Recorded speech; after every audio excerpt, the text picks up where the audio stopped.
Assalomu alaykum, hurmatli kuzatuvchilar. Bilamizki, katta korxonalarda qarzdorlikni hisoblashda chiqib ketgan shot fakturalar bo'yicha yopishlik juda qulay va shu usulda qo'llaniladi.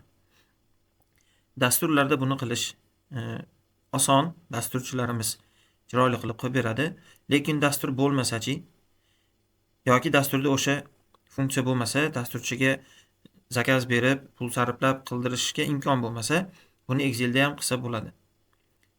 Deylik, shot fakturalar bo'yicha bitta klientga bir kunda ikkita faktura chiqishi ehtimoli bor yoki bitta klientda bir nechta shot fakturalari bor va ularda tushgan pulni ketma-ketlikda birinchi faktura birinchi yopilishi kerak qarzdorlik degan usulda qilish kerak. FIFO, first in first out, birinchi keldi birinchi chiqib ketdi degan. Kelinglar shu mavzuda bugun Excelda qilib ko'ramiz. Bizda shunaqangi jadvalimiz bor. Albatta bu jadval qisqartirilgan holati, asosiy qismlari bor, qolgan qismlari bu korxonani hisobotiga kerakli bo'lgan o'zlari xohlagan ustunlari. Bizga asosiy kerakli bo'lgan ustunlar shulardan iborat. Va pul tushumi bor. Ketma-ket har bitta davr uchun pul tushumi bo'lyapti. Endi biz avvalambor birinchi o'rinda shot fakturalarni ketma-ketligini birinchi, ikkinchi, uchinchi tartibini chiqarib olindi. Endi kelgan pullarni har bittasiga yopamiz. Yes limit usuli.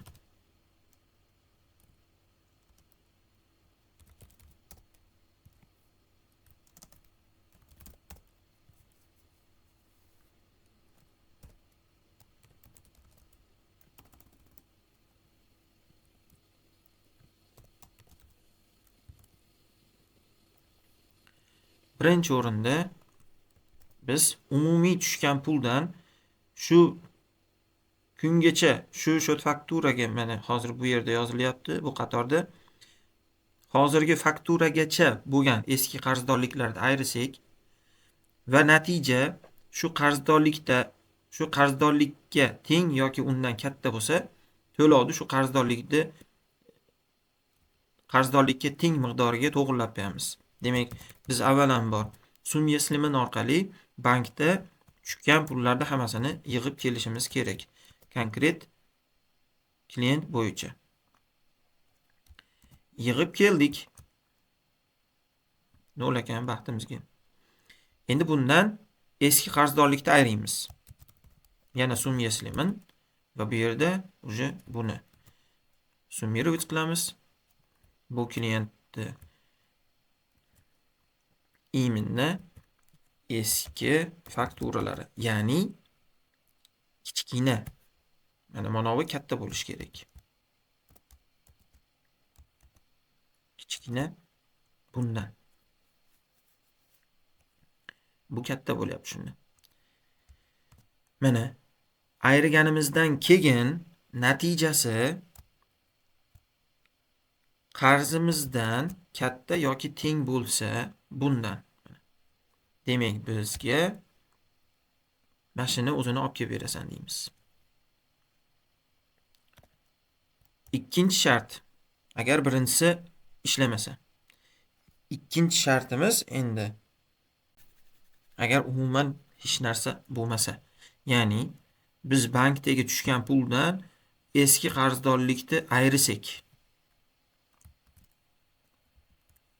ayirsak-u natijasi noldan past bo'lsa, borinana nolga ham teng bo'lsa, unda bizga nol olib kelib bersin. Ras minusmi? Demak, pul yo'q. Nol bo'lsa ham pul yo'q. Demak, bu fakturaga to'lov kelmagan. Endi uchinchi sharti asosiyrog'i. Bu yerda biz tekshiramiz. I funksiyasi yordamida ayirgan holatimiz alohida qilib, yana ham yaxshiroq ko'rinadi. 0 dan katta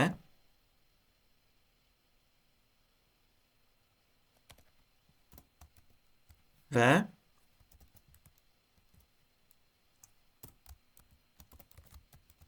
qarzdorlikdan kichkina bo'lishi kerak. Shunaqa holatda ham bo'ladi-yu. Teng bo'lib qolsa o'zi o'shani olib chiqamiz. Tengni ham yozib qo'yamiz. Bundan kichkina yoki teng bo'lsin. Bu yerda tengi o'zi ortiqcha, chunki biz mana tengini bu yerda qidiryapmiz. Bo'lsa, bu holatda biz mana shu matematik yechimimizni bu yoqqa olib kelamiz. Bo'ldi. Bizga mana summalarni yetkazib berdi. Kelinglar buni ko'rinmaydigan qilib olsak.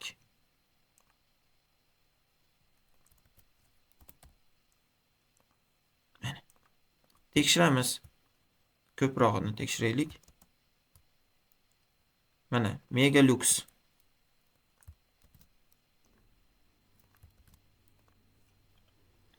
Jami 7.200.000 qarzi bor ekan.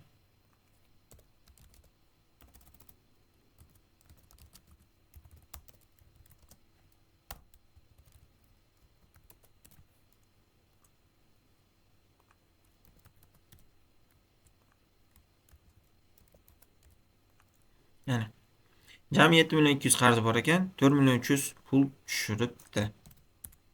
Demak, bankka o'tamiz. Filtr janoblariga kerakli ma'lumotni beramiz va u bizga olib chiqib beradi.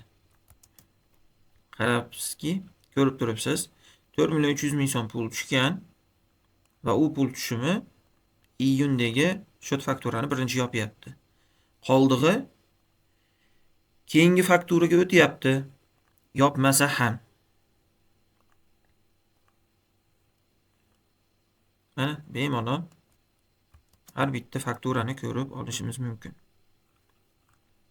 Endi yeslimin qildik. Xo'p. Buni yesliga o'tkazib olish muammo emas, o'sha bu jarayonga yetganlarga muammo emas, agar yeslimin sizlarda bo'lmasa.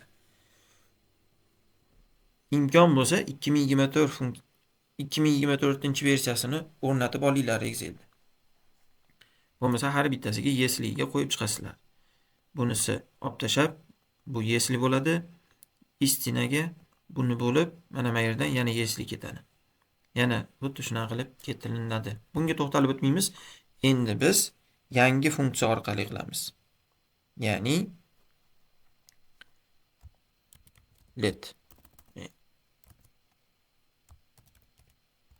let funksiyasi orqali.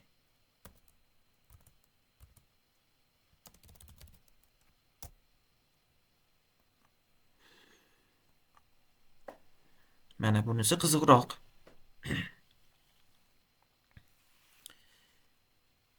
Demak, let funksiyasi bizga nima beradi?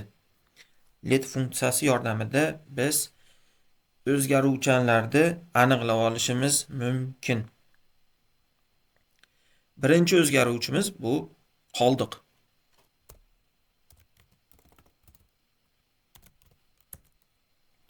Birinchi o'zgaruvchimiz bu qoldiq.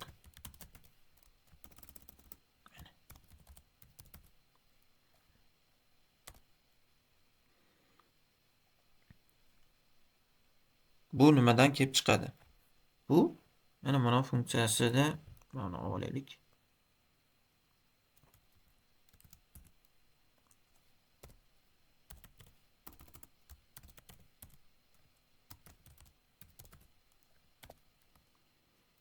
Qoldiqni natijasi bu как раз bankdagi jami tushumlar eski qarzdorliklarda hammasini ayrilgan holati.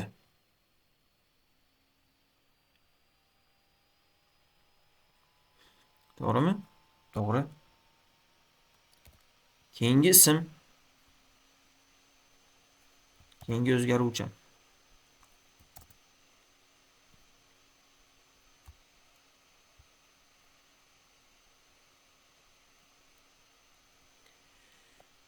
Keyingi o'zgaruvchan bu real qoldiq.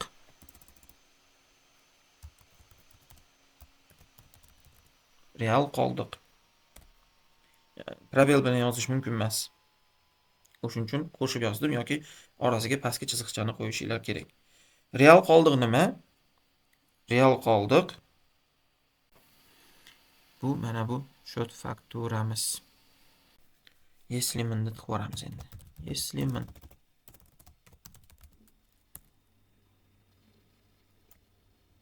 qoldiq. Mana. Qoldig'imiz katta yoki teng real qoldiqqa.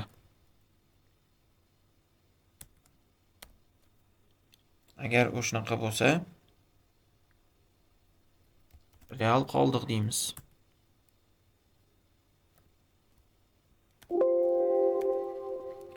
Agar qoldiq kichkina yoki 0 ga teng bo'lsa, 0 dan kichkina yoki 0 ga teng bo'lsa, 0 bo'lsin deymiz.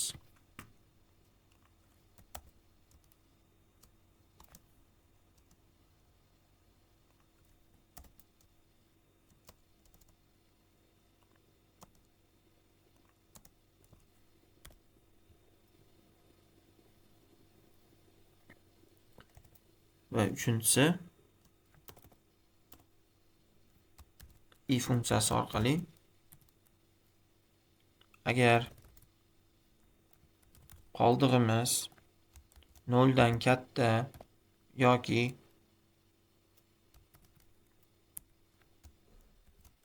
real qoldiqdan kichkina bo'lsa,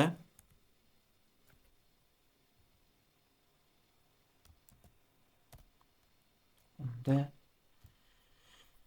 qoldiqni o'zini chiqaramiz.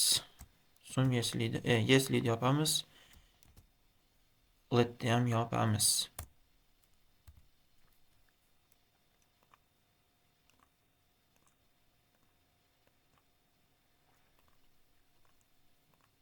Mana. O'zi aslida mana ishni biz mayerda qilganmiz, lekin bu juda katta bo'lib ketdi. O'shuning uchun biz ikkita o'zgaruvchan qilib olib, mana uzun funksiyani hamma joyda ishlatmasdan o'sha o'zgaruvchilarni ishlatib oldik. Xo'p, let bilan boshinglarda ham og'ritkilar kelmasa, если min bilan ham boshinglarda og'ritkilar kelmasa, yoki bulardan boshqa ham yana bormi usul desanglar, yana bitta usul. Bu max funksiyasi va min funksiyasi orqali.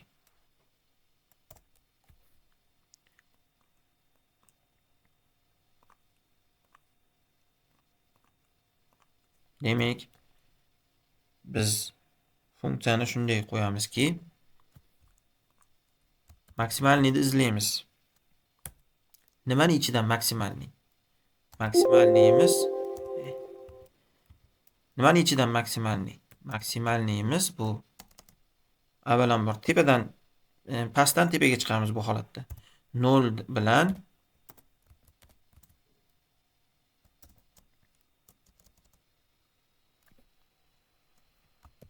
min funksiyasini o'rtasida maksimalniyni izlaymiz. Va min funksiyasini ichida esa nimani minimalniysi? Bu shot faktura bilan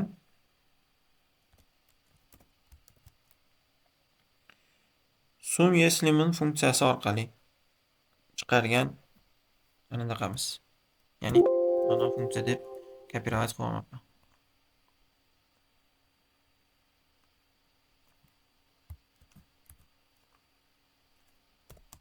Max funksiyasi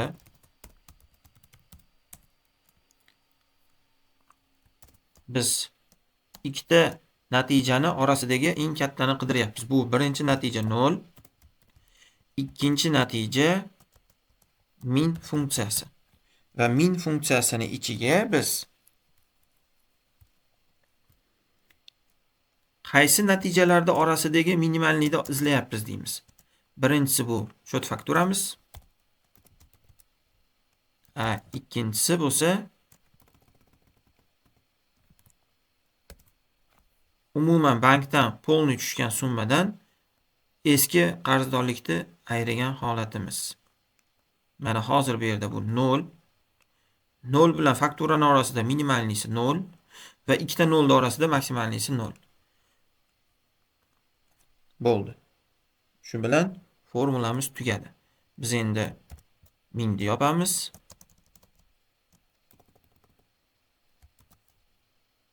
Va albatta maxni yopamiz.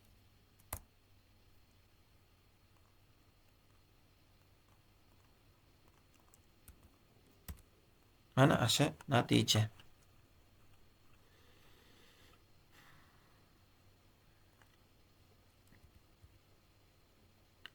Endi bezak beraylik. Mana bunalar jichiq chalg'itadi odamni. Biz shularni hammasini belgilaymiz. Условное formatirованiyega kiramiz. Mana bekitib turay.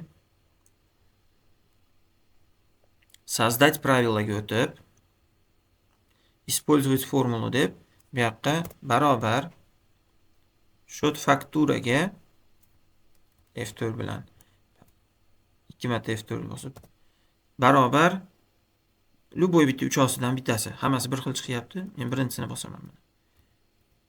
Shu ikkosi teng bo'lsa, formatini zalivka qilib bir ochroq rang qilib yuboraylik. Ko'zdan yiroqroq bo'lib tursin. OK deb bosamiz.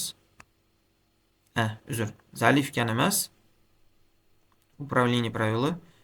Этот list mana bizning qonunimiz 2 marta bosib, format o'rniga zalivka нет, shrift mana OK. Mana bizda ko'rinmay turibdi. Sal to'qroq qilib qo'ysak ham bo'laverar ekan.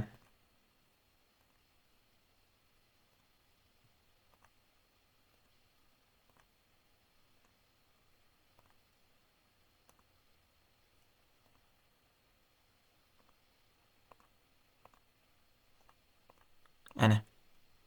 Endi bizda ko'pgina sverka turganda qaysinisi qarzdorlik turibdi, shuni bilyapmiz. Endi o'z aslida bu yerda qarzdorlik deb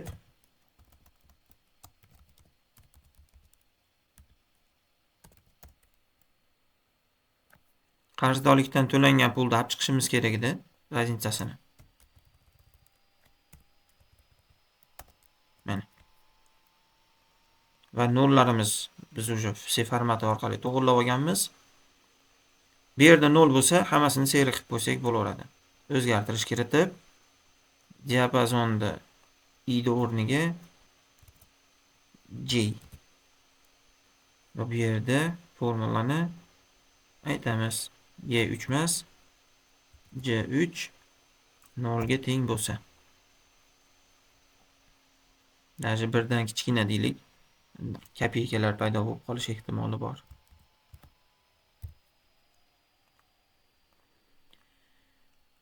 Mana azizlar, bizda hamma qarzdorliklari yaqqol ko'rinib turibdi. Sizlarga qandaydir bo'lsa ham foydali bo'ldi degan umiddaman. Kuzatishni davom ettiringlar. Izohlarda sizlarni qiziqtirgan mavzuni qoldiringlar. Mavzu yoqqan bo'lsa like bosinglar. Kanalimizga obuna bo'lmagan bo'lsanglar obuna bo'lib qo'yinglar. Yanada qiziqarli ma'lumotlar bilan ulashishda davom etamiz. Rahmat, sog' bo'linglar, salomat bo'linglar.